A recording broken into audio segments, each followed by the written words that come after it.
நம்ம ஊர்ல இன்னைக்கு பெரிய திருவிழா. ஆமாங்க, 60 வருஷ கோட்டையை தகர்த்து இன்னைக்கு காலையில 10 மணிக்கு சென்னை நேரு ஸ்டேடியத்துல நம்ம தளபதி விஜய் முதலமைச்சரா பதவி ஏற்கிறாரு. இந்த மாபெரும் மக்கள் வெற்றியை சும்மா கொண்டாட முடியுமா? ஊருக்கே இன்னைக்கு நம்ம வில்லேஜ் ஃபுட் வியூ சார்பா பிரம்மாண்டமான ஆட்டுக்கறி விருந்து வச்சு அசத்த போறோம். கரிவேகிற கேப்ல ரிசல்ட் பாத்தீங்களா? திமுக 59, அதிமுக 47 சுருட்டிட்டு 108 தொகுதியில நின்னு அடிச்சிருக்காரு நம்ம தளபதி. இந்த மசாலா மாதிரி ரிசல்ட்டும் செம காரசாரம்.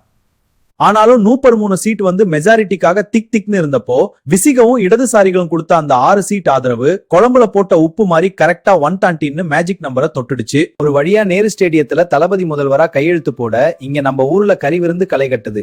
பசி அறியும் தலைவனா மக்களுக்கு அவர் நல்லது பண்ணுவாருன்னு ஊரே நம்புது. புதிய முதல்வருக்கு நம்ம வில்லேஜ் ஃபுட் வியூ சார்பா மனமார்ந்த வாழ்த்துக்கள். இந்த வெற்றி விருந்து பிடிச்சிருந்தா வீடியோவை லைக் பண்ணிட்டு மறக்காம சப்ஸ்கிரைப் பண்ணுங்க.